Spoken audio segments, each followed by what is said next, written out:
uma boa noite a todos. Sejam todos bem-vindos a essa dupla assembleia, de encarnados e desencarnados. Então, como tema de hoje, a casa nos sugeriu um item que tinha ficado para trás ainda do capítulo 5 do Evangelho segundo o Espiritismo, dos Bem-aventurados dos Aflitos, que é o mal e o remédio. Qual será essa relação que tem esse título, o mal e o remédio? E por que ele está ainda no capítulo sobre Bem-aventurados os Aflitos? Então, esse tema, ele nos leva a refletir primeiramente sobre o fato de quanto ainda vamos precisar do mal como remédio. Então, já começa uma reflexão bem interessante por aí, Então, esse trecho do Evangelho está no capítulo 5, como eu falei, no item 19, e ele é narrado por Santo Agostinho. E ele começa assim: será a terra um lugar de gozo, um paraíso de delícias? Já não ressoa mais aos vossos ouvidos a voz do profeta?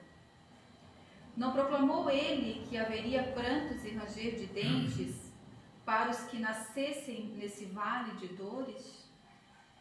Esperai, pois, todos vós que aí viveis, causticantes lágrimas e amargo sofrer, e por mais agudas e profundas sejam as vossas dores, volvei o olhar para o céu e bendizei o Senhor por ter querido experimentar-vos. Aí Santo Agostinho continua um pouquinho mais para frente, trazendo um pequeno trechinho que diz assim: tendo chegado ao último grau da abjeção e da miséria, deitado sobre a estrumeira, disse Jó a Deus: Senhor, conheci todos os deleites da opulência e me reduzistes à mais profunda miséria. Obrigado, meu Deus, por haverdes querido experimentar o vosso servo. Então, aqui eu acho que todos já ouviram falar, pelo menos, talvez não na história em si, mas já ouviram falar em Jó, que é lá do Antigo Testamento. Então, por que será que São Luís, Santo Agostinho, trouxe esse pequeno trecho, essa frase que Jó falou a Deus? O que será que ela tem a ver com o mal e o remédio? Então, eu vou trazer contar um pouquinho a história de Jó, para que fique claro para todos nós o porquê será que Santo Agostinho nos trouxe isso. Ele faz então essa pequena menção a Jó, mas que tem uma profundidade muito grande.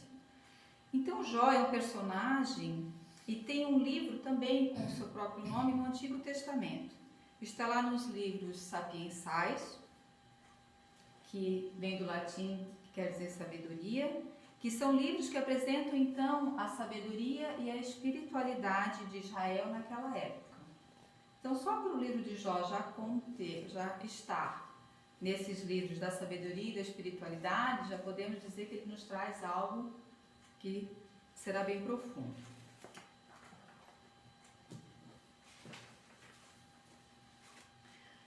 Então, contextualizando a história de Jó, aquela época tratava-se de um período de maior miséria do povo de Deus.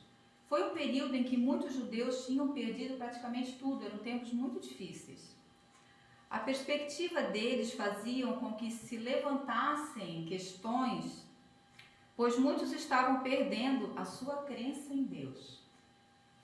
A crença no Deus que faz uma justiça plena e que executa plenamente a sua verdade e a sua justiça. É mais ou menos os tempos de hoje, quando a gente se questiona com tudo que está acontecendo, Muitas vezes a gente se questiona, gente, cadê Deus olhando para isso tudo? Então, naquela época, era mais ou menos isso que estava acontecendo. Foi nessa época que foi narrada essa história de Jó. Havia um propósito nessa história. Isso servia para que aquelas pessoas que estavam sofrendo, que tinham perdido absolutamente tudo, elas tinham se empobrecido radicalmente, elas estavam enfermas física e espiritualmente. que elas pudessem então refletir e ter esperança de que seriam novamente restituídas. Elas teriam uma restituição da parte de Deus, assim como Jó teve, que a gente vai ver a seguir. Então, segundo o relato, Jó teria sido um homem que vivia na terra de Uz, é um local que a gente não entende muito bem onde é que ele fica, que ele não é muito bem identificado ao certo. E ele seria casado com uma mulher árabe, cujo nome não é mencionado. Em alguns textos, nem é mencionado a mulher de Jó. A mulher, naquela época, pouco valia, né? Era um homem rico, dono de 7.000 ovelhas, 3.000 camelos, 500 juntas de boi e 500 jumentas. Então, ele era muito rico. Ele teria sido pai de 7 filhos e de 3 filhas, e senhor de muitos servos. No texto bíblico é dito que este homem era maior do que todos os do Oriente. E um homem íntegro, reto e temente a Deus. Aqui vem uma frase muito importante. Que se desviava do mal. Hoje em dia a gente tem muita concepção ainda que quem é rico parece que não pode ser bom, né? Mas Jó era diferente. Deus tinha essa percepção de Jó. E todas as pessoas que, embora ele fosse muito rico, mas ele era uma pessoa que se desviava do mal. E a gente vai entender o porquê disso. Então, numa conversa, disse Senhor a Satanás: notastes porventura que o meu servo Jó, que ninguém há na terra semelhante a ele, homem íntegro e reto, que teme a Deus e se desvia do mal? Então Deus teve essa conversa com Satanás. Isso está lá na Bíblia, no livro de Jó, no capítulo 1, versículo 8. Na narrativa, Jó, o homem abençoado com a riqueza, prole e servos, torna-se então, nesse momento da conversa de Deus com Satanás, o epicentro de um desafio feito nos céus por Satanás a Deus. Deus começa perguntando ao seu oponente a opinião deste sobre a piedade de Jó.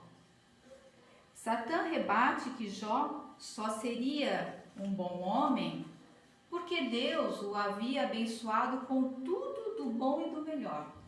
Então que Jó só servia a Deus porque ele tinha tudo do bom e do melhor.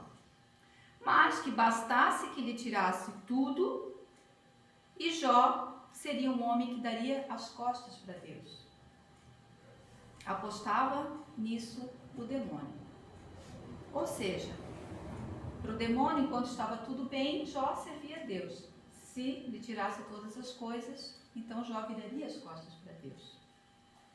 Eles fazem então um acordo e Deus permite que Satanás se encarregue de desgraçar a vida do homem, tirando-lhe a riqueza, matando seus filhos e seus escravos. Jó também é privado de boa saúde e perde o apoio até mesmo da esposa, que instiga para que Jó se revolte contra Deus. Mas Jó permanece firme na fé em Deus, sem blasfemar nenhuma vez. Diante de tudo isso, Deus decidiu então recompensá-lo.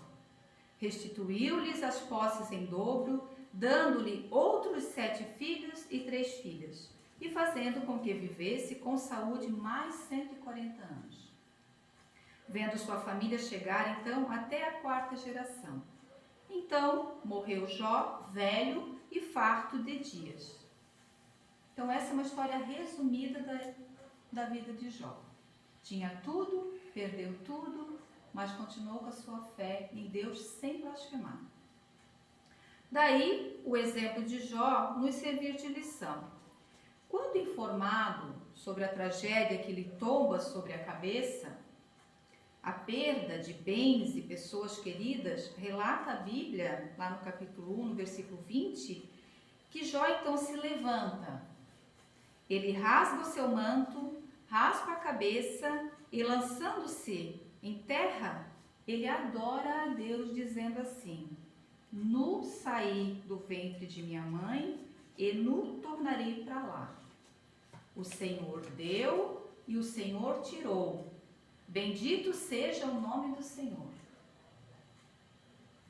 Ao que o texto conclui no versículo seguinte, em tudo isso, Jó não pecou, nem atribuiu a Deus falta alguma. Então, com esse relato da história de Jó, o tema central de Jó e da sua história não é exatamente o problema do mal, nem o sofrimento do justo ou do inocente, porque Jó era justo. Ele não tinha feito nada para merecer aquilo, pelo menos nessa vida. E muito menos estamos falando aqui da paciência de Jó. O drama que Jó passa, ele discute, na verdade, uma questão mais profunda, que é a questão da nossa religião, que é a natureza da relação entre o homem com Deus. Essa relação que nós fazemos em todos os momentos, nos momentos bons e nos momentos ruins. Está relacionado com a confiança, está relacionado com a fé, está relacionado com o que está por trás dos fatos que estão acontecendo. E essa é a nossa condição humana nessa relação. Joana de Ângeles, ela nos diz que essa maturidade psicológica é um processo de experiências felizes e ingratas. E ela está certa. Porque as nossas experiências, para a gente chegar a uma maturidade, às vezes tem muito disso. Momentos felizes e também coisas muito ingratas, que nós ainda talvez não temos a capacidade de entender. Será que nós bendizemos a Deus como fez Jó, quando estamos em sérias dificuldades e sofrimentos? Ou nós caímos nas lamentações da infelicidade, renegamos a Deus, blasfemamos a Deus? Então, o que essa história de Jó tem de semelhante com o que acontece conosco, com alguém que a gente conhece, ou com alguém que a gente já ouviu falar, quando acontece um infortúnio desse? Muitos pensam assim, que Deus é o salvador dos pobres, porque os ricos e poderosos não necessitam de salvação, pois já possuem tudo o que precisam para viver. Mas será que esse pensamento é correto? E esse pensamento muitas vezes já nos ocorreu, porque nós temos a impressão que a riqueza material ela é superior a Deus, que ela é mais importante, que só o pobre na verdade precisa de Deus, porque parece que os infortúnios caem para as pessoas pobres. Então, por que será que naquela época foi colocado esse infortúnio com Jó, que era um homem rico? Então, fica para a gente refletir. A questão da dor, do sofrimento, do porquê as pessoas sofrem e acabam sendo levadas, muitas vezes, a realmente a situação de exaustão. Então, o desafio de Satanás a Deus faz com que Jó tenha sua vida completamente alterada. Exatamente como acontece conosco.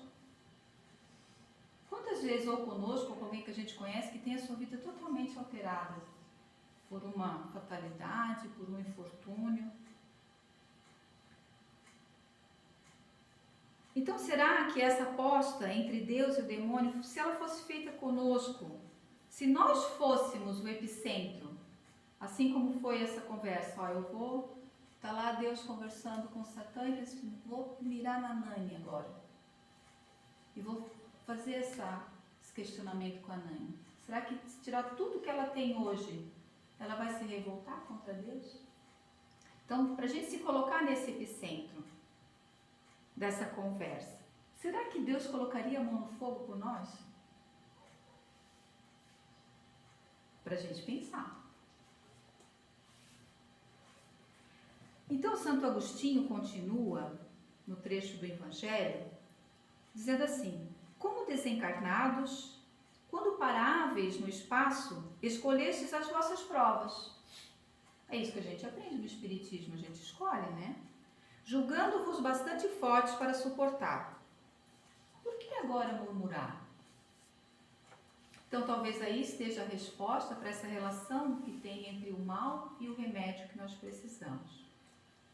E Santo Agostinho ainda continua: buscai consolações para os vossos males no porvir que Deus vos prepara, e procurai-lhes a causa no passado. E vós, que mais sofreis, considerai-vos os afortunados da terra. Ou seja, a gente ainda tem que bem dizer que nós seremos, pelos nossos infortúnios, porque seremos os afortunados da terra. Que remédio então, Santo Agostinho continua, que remédio então prescrever aos atacados de obsessões cruéis e de cruciantes males? Só é um remédio que é infalível: a fé e o apelo aos céus. A fé é o remédio seguro do sofrimento. Mostra sempre os horizontes do infinito diante dos quais se esvaem os poucos dias brumosos do presente. Não nos pergunteis, portanto, qual remédio para curar tal úlcera ou tal chaga, para tal tentação ou para tal prova. Lembrai-vos de que aquele que crê é forte pelo remédio da fé, e aquele que duvida um instante da sua eficácia é imediatamente punido, porque logo sente as fugitivas angústias da aflição. Nós vivemos mais aflitos ou mais serenos? Então, esse grande símbolo que Santo Agostinho traz como a fé, que para ele e para nós deve ser realmente o grande remédio, porque ter fé quando tudo vai bem é muito fácil. Ter fé quando as coisas estão completamente fora de controle, essa talvez seja a fé verdadeira. Quando nós não alcançamos com as nossas mãos o que fazer, quando ela é incontrolável, então aí que é colocada à prova a nossa fé. E Jó mostra que é possível manter a fé em Deus, a crença em Deus e na justiça, mesmo em meio às dificuldades.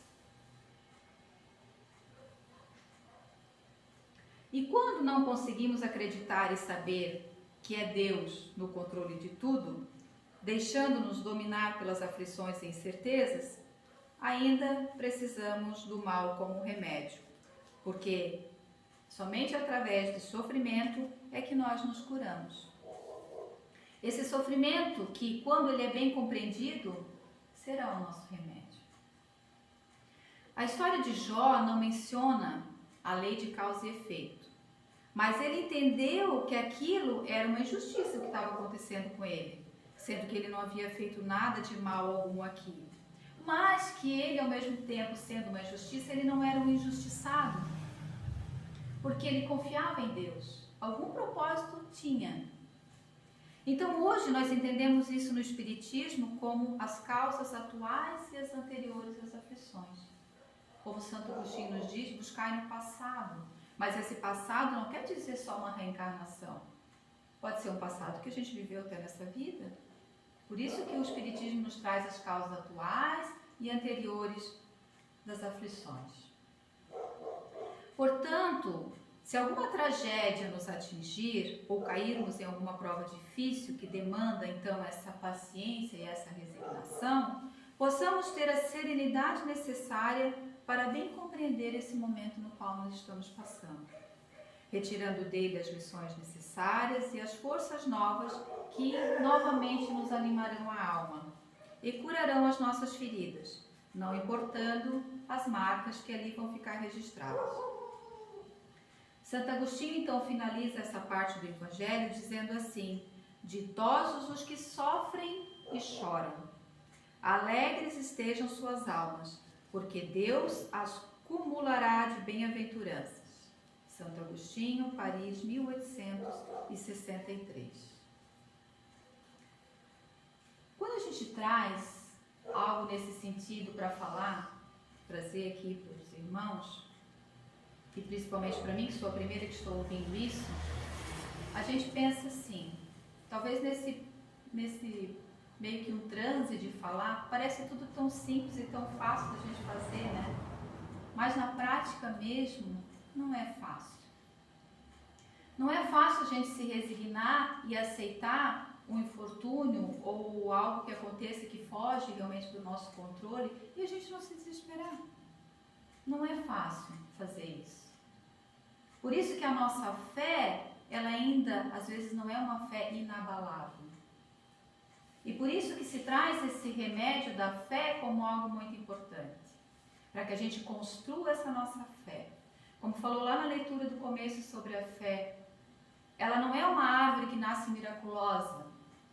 Ela é uma sementinha que vai se desenvolvendo e vai crescendo e vai se fortalecendo. É assim a nossa fé. E é assim que a gente deve cultivar.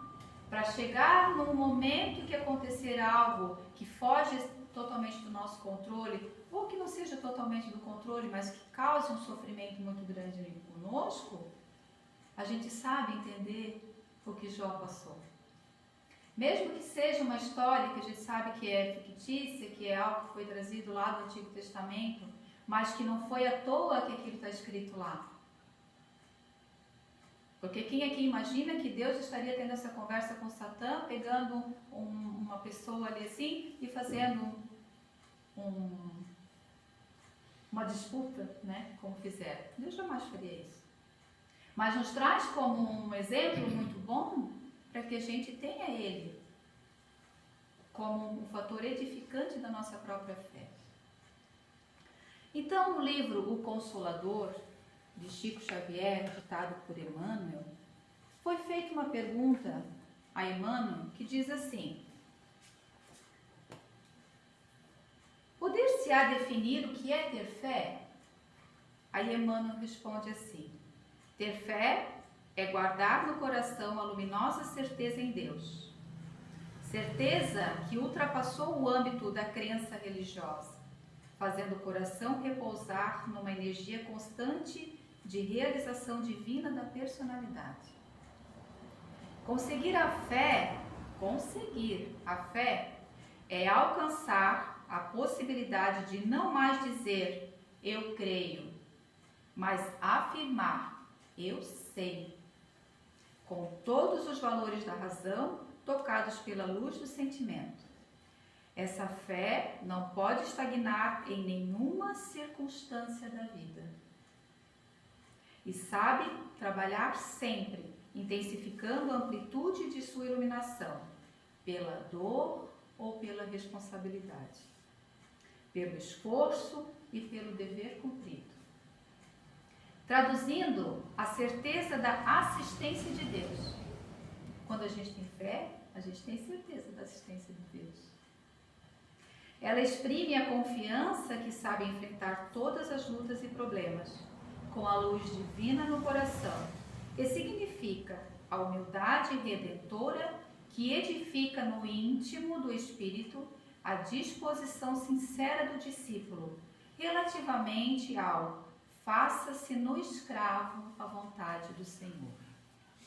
Então isso é como define fé por Emmanuel. Então, para finalizar, sofreu sem merecer e em tempo nenhum acusou, pois sabia ser o pecador um condenado por si mesmo. Com a mesma medida com que medis, vos medirão a vós. Isso está lá em Lucas 6:32. Ou seja, como diz Lucas, condenado por si mesmo. No Espiritismo, nós dizemos que nós somos herdeiros de nós mesmos. Então, por que culpar a Deus? Se nós sabemos da lei de causa e efeito, por que culpar a Deus? Nós somos condenados por si mesmos, somos condenados por nós mesmos. Nós somos herdeiros daquilo que nós mesmos produzimos. Então, voltando ao tema inicial, onde relaciona o mal e o remédio, que é uma relação, o mal e o remédio, nós podemos dizer que ainda precisamos do mal como um remédio. Porque é através do que nós passamos, do que nós sofremos, do que nós pagamos, é que nós buscamos a nossa cura. Mas tenhamos fé. Era isso que eu tinha para hoje, para trazer para os irmãos. Muito obrigado e que a paz de Jesus fique com todos vocês. Que assim seja.